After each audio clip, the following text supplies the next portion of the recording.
네, 안녕하세요. Q&A. 네. 자, 이런 Q&A가 들어왔어요. 재개발 지역의 종교 용지에 고조차가 너무 심하다.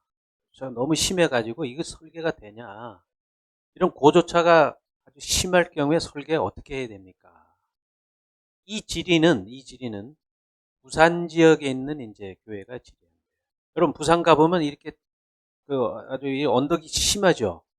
거기에 종교용지를 받았는데 고조차가 밑에 레벨하고 위에 레벨하고가 12m 이 정도 이제 고조차가 나요. 서울로 말하면 한남동 같은데 보강동 이쪽이 이제 고조차가 심한 지역이죠. 이렇게 고조차가 심할 경우에는 설계 어떻게 하는 것이 좋습니까? 이거는 뭐 교회도 고민이지만 설계자도 사실은 고민이면서 또한 좋은 여건이 되기 때문에 우리 이걸 이번 시간에 좀 살펴볼게요. 자, 재개발의 특징이 이렇게 되는 거예요. 그 땅에 대해서 이제 순응할 수밖에 없는 여건이 되는 거예요. 자, 근데 고조차가 심한 거예요. 이렇게 고조차가. 근데 땅이 이렇게 있는데 이런 종교용지를 받았는데 앞에 이제 도로가 이렇게 있어요. 근데 옆에는 또 골목길이 있고요. 여기에 A 레벨하고 여기에 레벨하고 요 끝에 B 레벨이 있어요. 그다음에 종교용지가 이제 C 레벨인데 이 레벨이 다 달라요. 다른데 여기하고 여기하고 고도 차이가 이렇게 단면을 잘라보면 이런 땅이 된 거예요. 이렇게. 여기가 이제 도로고 여기가 우회 레벨인데 여기가 종교용지라는 겁니다. 이 부분이 레벨이 이렇게 지는 거예요. 레벨이 경사가 이렇게 극경사가 지는 거고 여기가 종교용지가 되는 거죠. 여기가 종교용지인데 여기가 플러스 마이너스 제로라면 여기가 한 12m 정도 이런 고조차를 가지고 있어요. 이런 경우에 설계를 어떻게 해야 됩니까? 쉬운 설계가 아니죠. 근데 이런 설계를 할 때는 이제 전제 조건이 어떤 전제 조건을 가지고 설계가 돼야 되냐면 이 경사부지의 이 종교용지를 인공대지로 봐야 돼요. 인공대지. 조성대지로 봐야 됩니다. 조성 레벨. 우리가 인위적으로 대지를 만드는 거예요.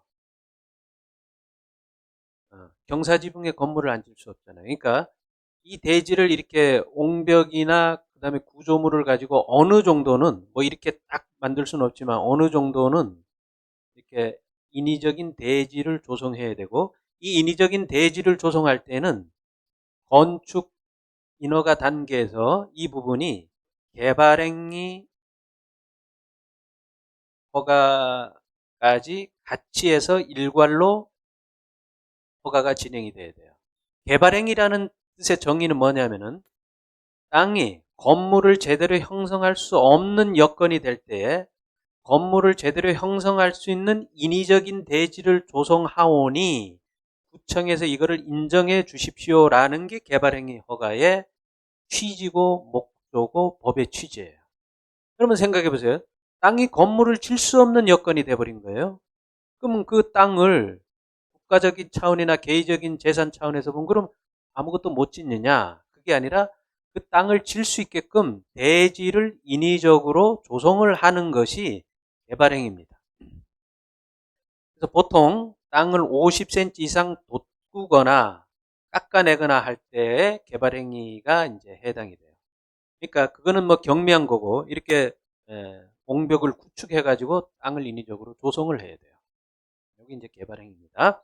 그래서 개발행위라는 것을 전제로 해서 땅을 인위적으로 구축을 하는 것에서 일단은 스타트가 돼야 되고 이 부분은 조합하고의 관계에 있어서도 어느 정도는 공유를 하는 것이 좋아요. 왜냐하면 조합은 여기 이제 아파트를 짓는데 여기가 땅이 불뚝 올라가면 여기 조합 땅도 어느 정도 조성을 하겠지만 이건 땅이 바운더리가 넓으니까 여기보단 좀 덜 할 거 아니에요. 이쪽에 토지 조성이. 그럼 비가 오면 물이 이쪽으로 다 가겠죠. 이쪽으로 이렇게. 여기가 높으니까. 그래서 이쪽 부분에 대한 조합에서 배수나 맨홀이나 어떤 이 우수에 대한 처리도 어느 정도 공유를 해서 상호 민원이나 이런 것이 없게끔 해야 되죠. 그 다음에 여기에 레벨이 높고 여기가 낮잖아요. 그럼 여러분들이 땅을 파내거나, 이건 이제 땅을 파내야 되는 거 아니에요? 이 부분은 땅을 파내서 건물을 이렇게 져야 되는데, 이 땅을 팔 때에 잘 들으셔야 돼요.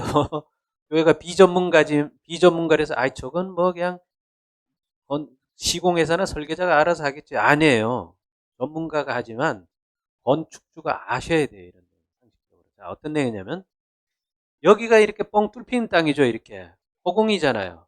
여기만 땅 속에 묻히는 거 아니에요. 여기 도로 일부 구간하고 여기하고. 그럼 이 땅을 파낼 때에 이 경사지 이걸 걷어내야 되는데 이걸 파낼 때에 흙막이 공사를 어떻게 하냐고요. 흙막이 공사는 이런 땅에 이렇게 평평한 땅에 여기 흙막을 해서 이 땅을 걷어내는 거거든요. 이거는 쉬워요. 근데 그냥 여기가 허당이에요. 허당. 그럼 여기에 흙막이를 하거든요. 이렇게 흙막이를 이렇게 뭐 디귿자로 이렇게 하겠죠. 그럼 이 흙막이를 하면은 이 흙막이를 버팀목으로 지지를 해줘야 이 땅을 팔 수 있거든요. 근데 앞이 다 트여 있기 때문에 흙막이를 지지할 수가 없어요. 이거는. 이럴 경우는 어떻게 해야 돼요? 목공법상 어스 앙카를 조합 땅으로 이렇게 찔러서 흙막이를 유지해야 돼요. 이렇게. 왜? 이 흙막이를 지지할 방법이 없어요. 여기가 뻥 뚫려 있기 때문에. 그럼 이 흙막이를 어떻게 지지하느냐? 조합 땅으로 어스 앙카를 이렇게 넣어야 돼요. 이 어스 앙카는 뭐냐면은 우리 고속도로변에 가다 보면 그냥 절벽으로 땅을 깎았잖아요. 그래서 앞에 도로를 내죠. 고속도로를. 그럼 이 경사가 뭐 어마어마한 경사가 무너지지 않고 딱 버티고 있죠. 그게 어떻게 버티고 있냐면 이 흙막이에서 이 산 속으로 어스 앙카를 집어넣은 거예요. 어스 앙카는 뭐냐면 그 이제 철심 같은 와이어를 이 옹벽에서 땅 속으로 이렇게 박아가지고 여기다 구분을 만들어서 이 흙막이를 딱 버티고 있는 공법이 어스 앙카입니다. 이 가장 또 확실해요. 이 공법은. 비용도 적고. 그래서 그 도로나 뭐 이런 고속도로에 보면 그냥 절벽을 깎아서 도로 내는 것이 이 어스 앙카나 이것 때문에 가능한 거거든요. 여기서 토사가 나면 이 옹벽에 확 밀려버리면 도로가 다 유실이 되잖아요. 그걸 이제 막는 게 어스 앙카입니다. 그러니까 재개발에서도 이런 허당인 땅을 뒤에를 딱 옹벽을 붙들어 주려면 어스 앙카를 넣어야 되거든요. 그럼 이 어스 앙카를 넣을 때에는 이 인접 토지 소유자의 동의가 있어야 가능해요. 동의가. 왜 지금 이 땅을 오늘 이렇게 Q&A에서 지금 강의를 하냐면은 교회가 부지가 이렇게 경사부지로 종교용지를 받았으면은 초기에 교회가 조합하고 협상을 할 때 우리가 이 토지를 조성할 때의 흙막이 공법을 어스 앙카로밖에 할 수가 없다. 여기가 뻥 뚫리니까. 그래서 우리가 토목공사 기간 동안에 여기다 어스 앙카를 하고 골조 공사를 할 동안은 너희들이 동의를 해다오 이런 거예요. 아까 그 우리 저번 시간에 Q&A 때 대지상 승낙서에 경사부지의 종교용지에 있을 때는 조합하고 협상 그 문구에 어스 앙카에 대한 내용도 넣어야 돼요. 자, 왜 그런가 하면 부산에 있는 어떤 교회가 이런 종교용지를 받아서 공사를 하는데 어스 앙카를 해야만 이 땅을 팔 수 있어요. 흙막이 공사를. 근데 조합에서 동의를 안 해주는 거예요. 왜 우리 땅에다 그걸 막 넣어가지고 하냐. 우린 동의할 수 없다. 근데 이 어스 앙카가 여기 골조가 공사가 진행되면 이거를 또 제거식 어스 앙카가 있어요. 그 골조가 끝난 다음에 그걸 제거해 버리면 조합 땅에 아무 영향이 없거든요.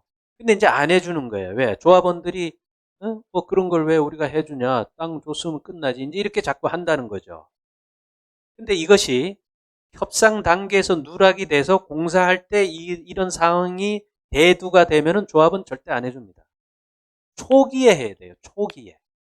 네, 초기에 이런 어스앙카나 토지 조성에 따르는 레벨 조성에 따르는 흙막이 공법에 대해서 어스앙카나 기타 방법에 대해서 교회는 적극적으로 협조를 해줘야 된다. 라는 항목이 반드시 들어가야 돼요. 경사부재 종교용지 가진 교회들은.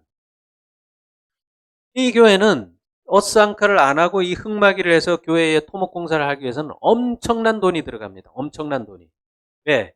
여기에 또 벽을 세워가지고 이걸 버팀목으로 붙들면서 땅을 파야 되거든요. 그러니까 맨 땅에 땅 파는 것보다 돈이 더 들어가고 두 번째는 돈이 들어가는 건 좋은데 안전에 굉장히 취약해요, 이것이. 여기서 어떤 그 하중만 변동이 오면 이게 밀려버리게 되거든요. 이게 너무 중요한 거예요. 이 협상과 재개발 지역의 종교경제 고조차가 심할 경우에는 어떻게 해야 됩니까? 네, 부산에 있는 종교경제들이 이런 경우에는 근데 만약에 여기가 종교용지가 아니고 무슨 뭐 다른 일반 부지일 경우에도 굉장히 어려움이 있습니다. 이럴 경우에는 교회 그 협상에 있어서 협상 보상금이나 이런 거가 이걸 감안한 금액으로 접근을 해야 돼요. 근데 이래 보면 교회가 전문가들이 다 보니까 협상에 할 때 보상 금액이 그냥 재건축 비용, 그다음 뭐 기회 손실 비용, 임시예배 초소 이제 이런 걸로 그냥 툭툭 잘라지는데 이런 땅 조성에 대한 항목이 다 빠져 있어요, 협상에. 그건 오스란히 교회 몫이 돼버리는 거예요. 왜냐하면은 이런 세부적인 거를 모르니까. 그러니까 협상은 많이 받았는데 여기서 돈이 다 들어가는 거죠. 완전히. 그러니까 자 다시 한번 말씀드립니다. 재개발 지역에 종교경제 경사가 있다라고 하면 가장 좋은 협상은 뭐냐면 첫 번째, 대지 조성을 조합이 해준다. 이게 가장 좋아요. 자, 이렇게 경사부지인데 이걸 우리가 어떻게 다 파고 이거 흙막이 하고 어떻게 하냐. 그러니 너희들이 조합이 땅 우리 교회 건축을 완전히 할 수 있도록 토지 조성을 옹벽을 다 쳐서 해준다. 이게 가장 우선적인 협상 내용이고 만약에 그런 것이 뭐 어렵다면 비용으로 하고 세 번째는 이런 인접 종교 재개발 부지의 기간 시설이나 공법상에 필요한 것들은 인정을 해주거나 허용을 해주거나 동의를 해준다. 이런 세 가지 항목으로 협상이 이루어져야 된다.